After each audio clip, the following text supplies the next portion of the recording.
কি করবো অস্বাভাবিক আসলে আমি তো দেখতে পাই না, না দেখলে ওখানে আমার আসলে ওই মানুষের দ্বারা হাত পাততে মানে খুবই কষ্ট লাগে।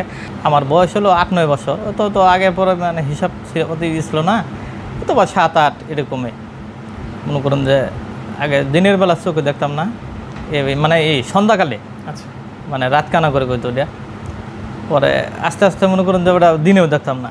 পরে এমন অবস্থা হইলো, কোনো ডাক্তার মানে ওরকম বাবার কোনো টাকা পয়সা ছিল না বলতে, মানে এরকম করে মনে করুন যে কী করার, টুকটাক কিছু কী করে দেবো, বাবার তো কোনো সয় সম্পদ এরকম নাই যে আমরা চলে ফেরা খাবো। পরে আস্তে আস্তে শুরু করলাম মনে করুন যে একটা ঘর দিলাম প্রথমে, যে মানুষ করে এই মুরগির ফার্ম।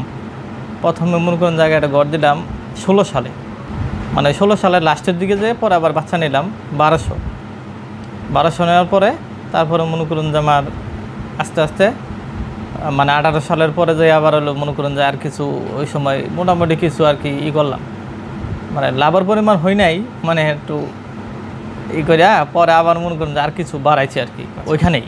আচ্ছা পরে এখন মনে করুন যে 2000-এর মতো আছে মোটামুটি। এবার দিয়ে আমি 5-6বারই করলাম আর কি।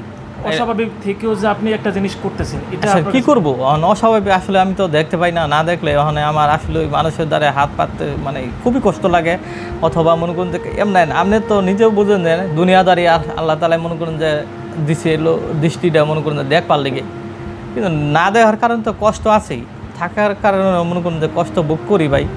এখন কী করবো আর করার চেয়ে তোর নাই, এখন করলেও তো লাভ হইতেছে না আমার দ্বারাতে মনে হয় অন্য কিছু মানে আমি তো পারবো না, মানে এইটা দেয়া এখন উদ্যোগ তো নিচ্ছি আল্লাহ মানে আল্লাহর জ্ঞানের তো নিয়ে হয়েছে। আচ্ছা কিন্তু নিজ থেকেই এটা নিজ থেকেই হ্যাঁ আমার নিজে থেকেই মানে কই তাহলে মানুষ করে, আমি এত মানে একটা খামার করাও কিন্তু অনেক টাকারও দরকার, তার মধ্যে একটা রিস্কও আছে। আচ্ছা আপনার মনে করেন অনেক লোকই মনে করেন যে আবার এই খামারে মানে ক্ষতিগ্রস্ত হয়েছে। আচ্ছা কিন্তু আমি এখন পর্যন্ত আবার যে শুরু করছি, প্রথমে কিছু খাইছিলাম, এখন আবার মনে করেন যে মোটামুটি ওটা চালানটা আমার ঘুরে এসে এখন আমি লসের দিকে নাই, কিন্তু চলে ফেরা এখন যাইতে পারি আর কি, মোটামুটি চলতে পারতে। হ্যাঁ আলহামদুলিল্লাহ আমার মানে সমস্যা হয় না ভাই, আমি কাজটা করতে পারি। আল্লাহ আমার আস্তে আস্তে আমার প্রথমে শুরু থেকেই অভ্যাস হয়ে গেছে এখন আমি মনে করেন যে এই আমি ফার্মের কাজকর্ম মোটামুটি ইনশাল্লাহ করতে পারি।